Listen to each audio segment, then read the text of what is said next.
السلام علیکم ورحمۃ اللہ وبرکاتہ۔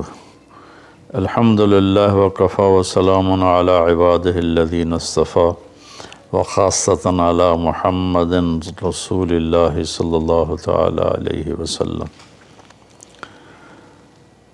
اما بعد فاعوذ باللہ من الشیطان الرجیم، بسم اللہ الرحمن الرحیم۔ وَكَذَلِكَ جَعَلْنَاكُمْ أُمَّةً وَسَطًا لِتَكُونُوا شُهَدَاءَ عَلَى النَّاسِ، اور ہم نے تمہیں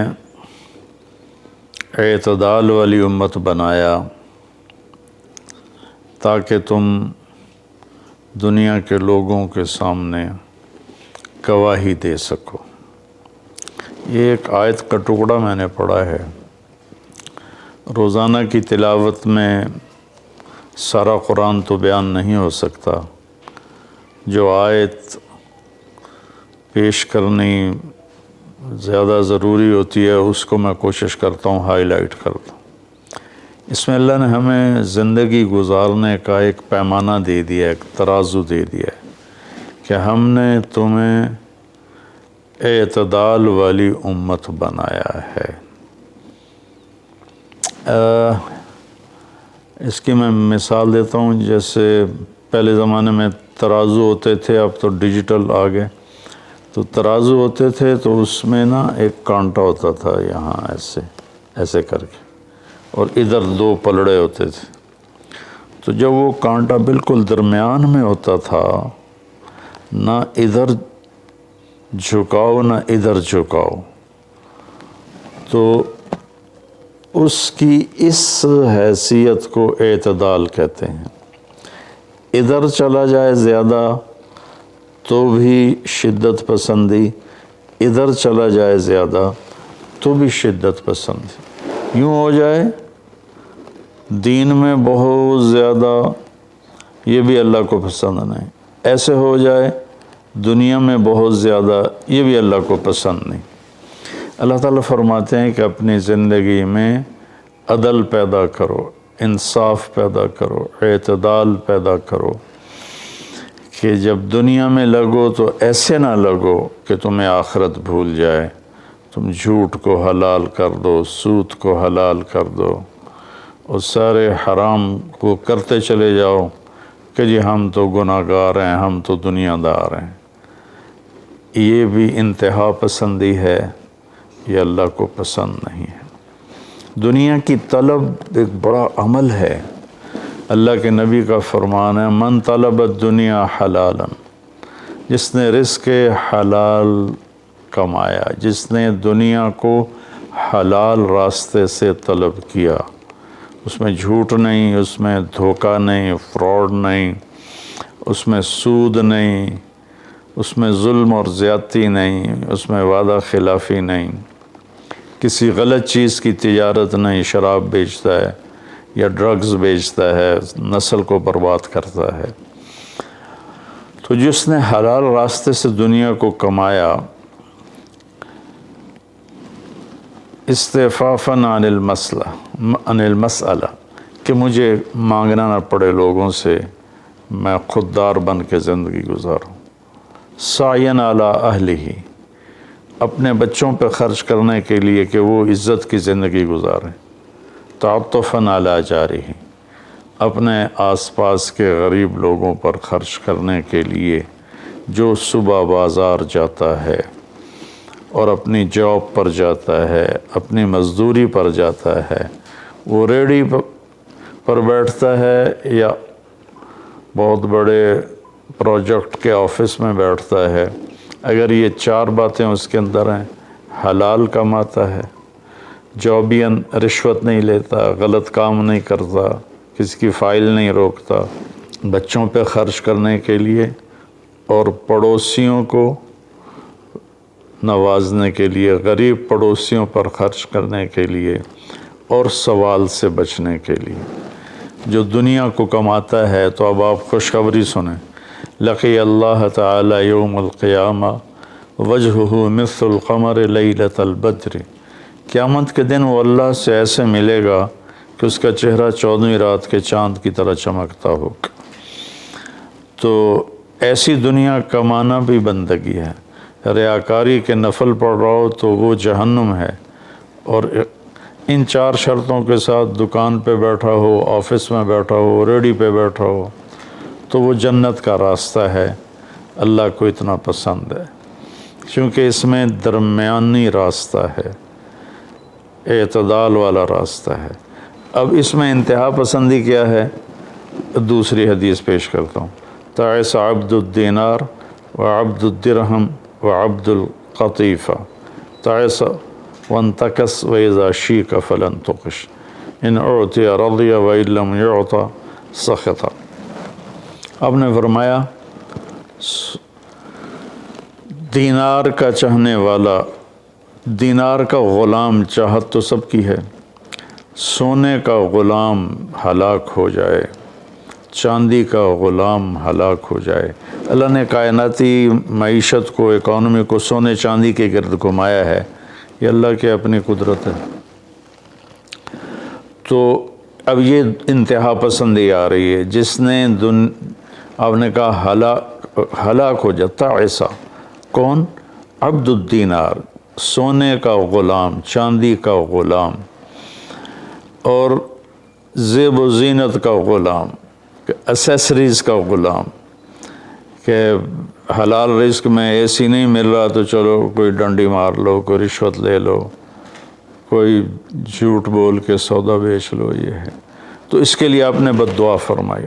یہ بخاری شریف کی روایت ہے، آپ رحمت اللہ علیہ عالمین ہو کر آپ بد دعا فرما رہے ہیں کہ ایسے لوگ، چونکہ یہ لوگ جب دنیا میں جاتے ہیں تو اوروں کے حقوق مارتے ہیں، اوروں جو رشوت لیتا ہے، وہ رشوت دینے والا پتہ نہیں کن مشکلوں سے اپنے کام کے لیے پہنچا ہوتا ہے، جس کو یہ دھوکہ دے کے مال بیچ دیتا ہے، وہ پتہ نہیں کتنی مشکلوں سے پیسہ بنا کے مال لینے آتا ہے، اس کو یہ 2 نمبر ٹکا دیتا ہے۔ اس لیے ان کے لیے بد دعا فرمائی کہ یہ معاشرے کے لیے ناسور لوگ ہیں، چاہے یہ کتنے ہی نامور ہوں، لیکن یہ معاشرے کے لیے ایک عذاب ہیں، ایک مصیبت ہیں۔ تو دنیا میں بھی چلو تو درمیانہ راستہ اختیار کرو، اتنے نہ کھب جاؤ میرے بھائیو کہ ٹوائلٹ میں بھی سودے ہو رہے ہوتے ہیں، پیشاب کرتے ہوئے۔ ابھی میں کراچی سے لوٹا تو لاہور ایئرپورٹ پر میں وضو کرنے گیا تو پیچھے جو پیشاب کرنے کی جگہ ہوتی، وہاں ایک آدمی کھڑا ہوا، گردن کے ساتھ اس نے موبائل پکڑا ہوا تھا اور بولے جا رہا تھا، بولے جا رہا تھا، بولے جا رہا تھا۔ یہ بھی کوئی زندگی نہیں ہے، کھانا بھی کھا رہے ہیں اور سودا بھی بیچ رہے ہیں اور پیمنٹ بھی لے رہے ہیں اور سودا کر بھی رہے ہیں اور ساتھ کھانا بھی کھا رہے ہیں۔ تو یہ تو کھانا زہر بن جاتا ہے، دماغ کی طرف سے آرڈر جاتا ہے کہ کھانا آ گیا ہے، تیار ہو جاؤ، معدے کو آرڈر ملتا ہے، ساتھ ہی فون کی گھنٹی بجتی ہے، فون اٹھاتا ہے تو آرڈر فون کی طرف چلا جاتا ہے، معدے کو آرڈر نہیں جاتا، غذا زہر بن جاتی ہے۔ تو ایسی دنیا کما کے کیا کرنا جس میں آپ کی صحت ہی برباد ہو جائے اور آپ اتنے مصروف ہو جائیں کہ گھر میں آ کر بھی کوئی بچوں سے دلچسپی نہیں، بس اپنے موبائل پر یا سودے کر رہے ہیں یا موبائل پہ کوئی گیمیں کھیل رہے ہیں یا کوئی مووی دیکھ رہے ہیں یا کوئی ڈرامہ دیکھ رہے ہیں۔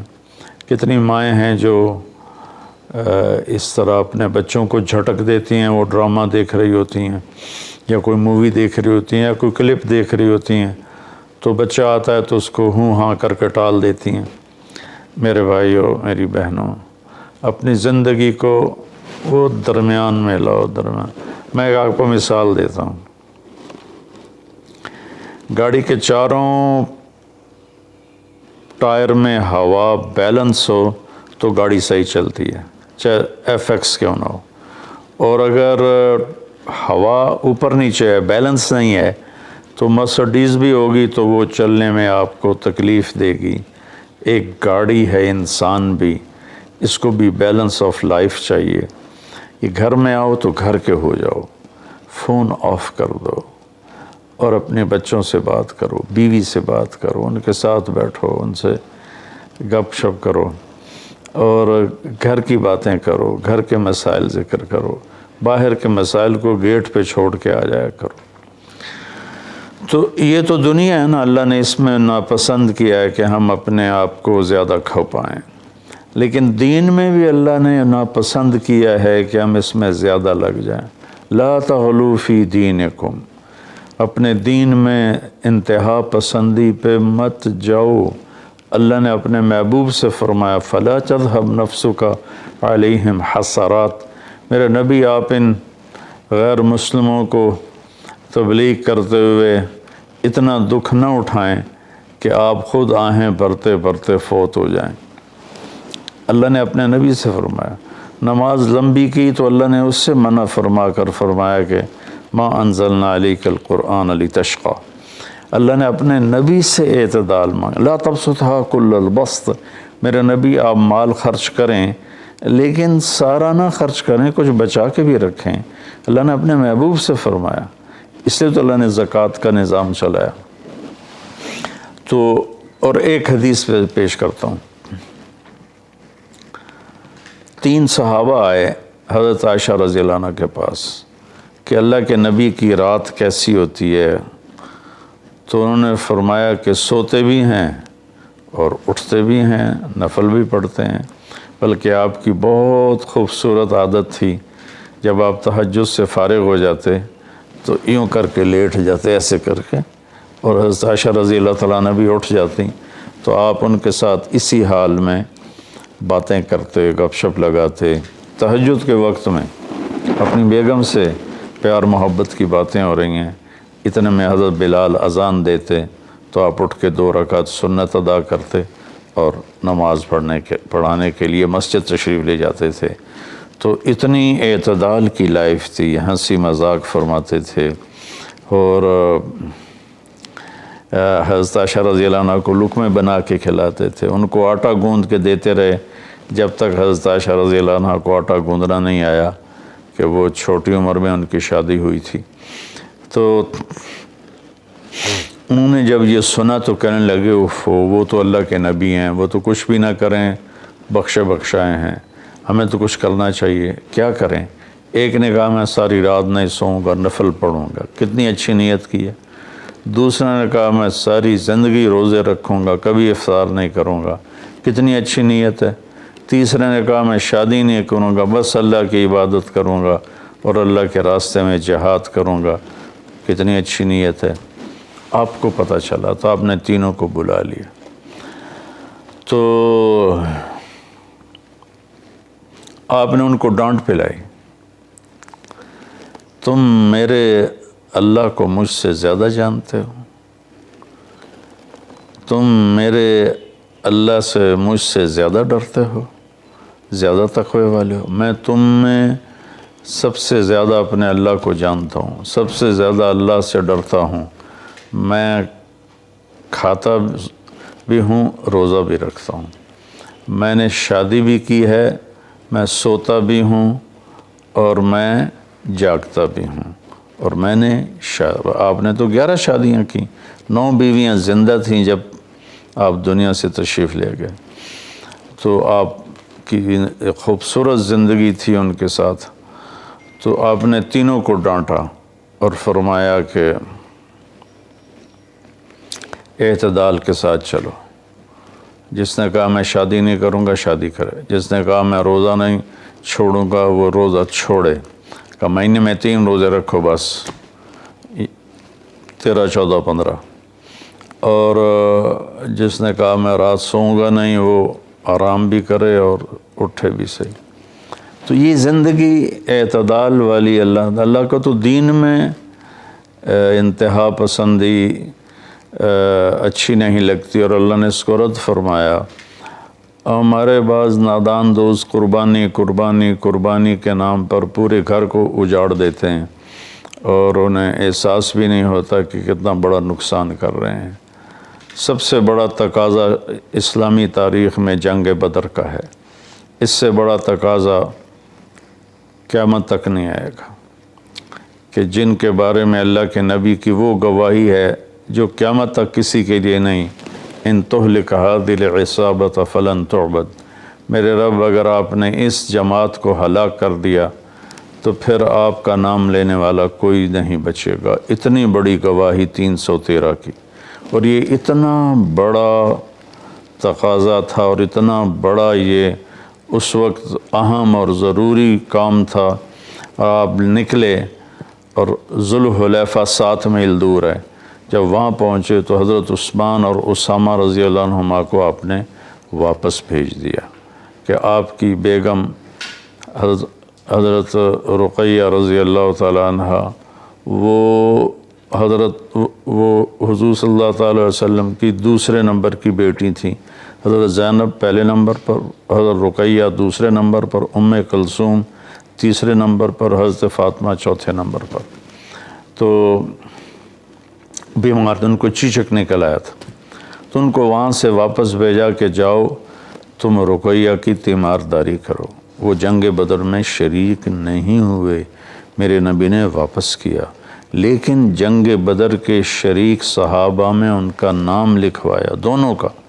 جب ہم بدری صحابہ کی فہرست کھولتے ہیں تو اس میں اسامہ اور عثمان رضی اللہ عنہما دونوں کا نام ذکر ہے، اور مال غنیمت میں ان کا حصہ بھی رکھا آپ نے۔ اتنے بڑے تقاضے کو آپ نے بیوی کی بیماری کی وجہ سے پیچھے کر دیا اور ان دونوں کو واپس بھیجا، اور رقیہ رضی اللہ عنہ کا انتقال ہو گیا۔ جب آپ واپس تشریف لائے تو وہ دفن ہو چکی تھی، تو آپ نے ان کی قبر پہ جا کر دعا فرمائی۔ تو میرے بھائیو، دین میں بھی اعتدال ہو، دنیا میں بھی اعتدال ہو۔ یہ رہبانیت تو نصارہ عیسائیوں میں تھی کہ شادی نہیں کرنی، نہانا نہیں، بال نہیں کٹوانے، ناخن نہیں صاف کرنے، پہلے، اب نہیں، پہلے جو قدیم عیسائی مذہب تھا۔ تو طبیعت میں اتنی شدت، غیر فطری زندگی، پھر وہ دوسرے طریقے سے اپنی خواہشات کو پورا کرتے تھے، تو اس سے میرے نبی نے روکا۔ بعد میں ایک ٹرینڈ چل گیا کثرت عبادت کا، لیکن وہ کوئی معیار نہیں ہے کہ فلاں بزرگ تھے، انہوں نے 40 سال عشاء کے وضو سے فجر کی نماز پڑھی، اور فلاں بزرگ تھے، انہوں نے 30 سال عشاء کے وضو سے فجر کی نماز پڑھی، اور فلاں بزرگ تھے وہ 25 سال جنگل میں پھرتے رہے۔ بھلا یہ بھی کوئی دین ہے جو پیش کیا جائے؟ ہمارا دین تو پوری دنیا کو پیش کرنے کے لیے ہے۔ ان الدین عند اللہ الاسلام۔ اب اسلام ہی ایک مذہب ہے جو باقی ہے اپنی صحیح معنی میں، تو ہمیں پیش کرنا ہے لوگوں کو۔ یہ تو ہم اپنوں کو پیش نہیں کر سکتے کہ 25 سال جنگلوں کی خاک چھانتے رہے۔ یہ تو رہبانیت سے بھی کوئی آگے کی چیز ہے، لیکن یہ ان کی بزرگی کے طور پہ بیان کیا جاتا ہے۔ ایک بزرگ تھے، اپنے بالوں کو رسے سے باندھ لیتے تھے، رسہ اوپر چھت میں لٹکا ہوتا تھا، تو جب نماز پڑھتے پڑھتے ان کو نیند کا جھٹکا آتا تو وہ ایسے ہوتے تو وہ بالوں کو زبردستی جھٹکا پڑتا، جس سے وہ ان کی آنکھ کھل جاتی اور پھر نفلوں میں شروع ہو جاتے۔ یہ تو میرے نبی کے حکم کے خلاف ہے۔ آپ نے فرمایا تم میں کوئی عبادت میں لگے جب تک وہ بشاشت ہے اور اس کو نیند نہیں، جب نیند کا سمجھے غلبہ ہو رہا ہے نفل چھوڑ کے جا کے سو جائے۔ تو بعد میں یہ ایسی چیزیں پیدا ہوئیں کہ سارا سال روزے رکھنا، اور کبھی ایسا کہ ساری رات جاگنا، یہ کوئی دین نہیں ہے، یہ وہ دین نہیں ہے جسے ہم پیش کر سکیں۔ ایک بزرگ کا انتقال ہوا تو میں تعزیت کے لیے گیا، تو ان کے بیٹے بتانے لگے کہ ہمارے والد صاحب صبح 3 بجے اٹھ کے نیچے اپنے کمرے میں آ جاتے تھے جہاں مریدین آتے تھے، اور باقی جو ان کے اپنے علمی کام ہوتے تھے، اور رات 11 بجے واپس جاتے تھے۔ ساری زندگی یہ معمول رہا۔ یہ کوئی قابل ذکر بات نہیں ہے جس کو ہم بطور ایک نمونہ پیش کریں۔ میرے نبی نے اپنی زندگی کو 4 حصوں میں تقسیم کیا ہوا تھا۔ ایک حصہ لوگوں کے لیے، ایک بیوی بچوں کے لیے، ایک اپنی ذات کے کاموں کے لیے۔ آپ اپنے کپڑے خود دھوتے تھے، 9 بیویاں تھیں، آپ اپنے کپڑے خود دھوتے تھے، اور ایک حصہ آپ نے رکھا ہوا تھا اللہ کے لیے۔ تو آپ سے زیادہ مشکل لائف کسی کی نہیں، آپ سے زیادہ بڑا ذمہ دار کائنات میں کوئی نہیں۔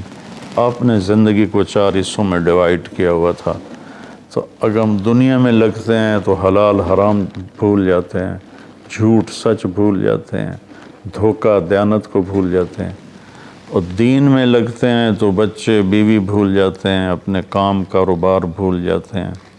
آپ دیکھیں اصحاب صفہ وہ تھے جن کا کوئی کام نہیں تھا، لیکن 10 مبشرہ میں سے ایک بھی اصحاب صفہ میں نہیں، خلفاء میں ایک بھی اصحاب صفہ میں نہیں۔ اور اصحاب صفہ کوئی دینی تقاضوں کے لیے فارغ نہیں بیٹھے تھے، اصحاب صفہ کا ٹھکانہ کوئی نہیں تھا۔ جب صدیقی دور میں ٹھکانے مل گئے تو اصحاب صفہ بھی ختم ہو گئے۔ تو بھائیو، میری گزارش ہے آپ سب کی خدمت میں کہ اعتدال کی زندگی گزارو، اللہ کے واسطے اعتدال کی زندگی گزارو۔